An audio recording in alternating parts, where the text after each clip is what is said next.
Hello mga friend, tara tayo ay magluto. Ito ang ating mga sangkap. Meron tayo ditong sibuyas, bawang at luya at ang ating sariwang sayote. Ayan, at ang ating berdeng-berde at sariwang malunggay, dahon ng malunggay, yan. At meron tayo ditong atay ng manok at manok, pakpakyan ng manok at ang kanyang balun-balunan. Ayan, pinahiwa ko na yan sa aking binilihan sa palengke. Ayan, tara, samahan ninyo ako na magluto.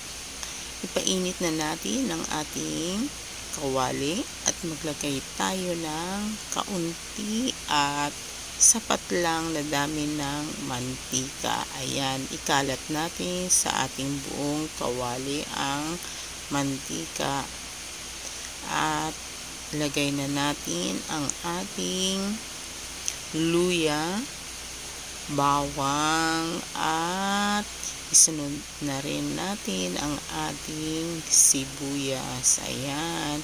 At kapag naamoy nyo na ang bango ng mga yan, ay isunod na rin ang manok or ang ating chicken. Siyempre, huwag nyo nang isama yung katas. Ayan. Hindi ko kasi sinasama yan para hindi malansa ang ating niluluto. Ayan, halu-haluin natin at takpan para maglabas ng sariling katas ang ating chicken. Ayan, hayaan lang muna natin siya ng ilang minuto at yan, bisitahin natin at maglagay na rin tayo ng konting asin para yan ay magkaroon ng lasa ang ating chicken. At haluin natin para hindi manikit sa kawali.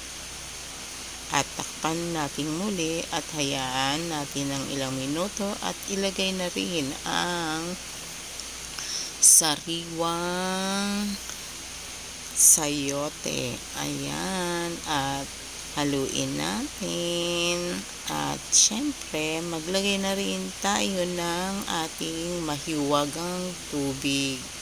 Sabawan na natin ang ating niluluto para yan ay kumulo at lumambot na. Yan. O diba? Kulong-kulo na siya mga friend. Hayaan natin siyang lumambot. Ayan. At ilagay na rin natin ang ating atay.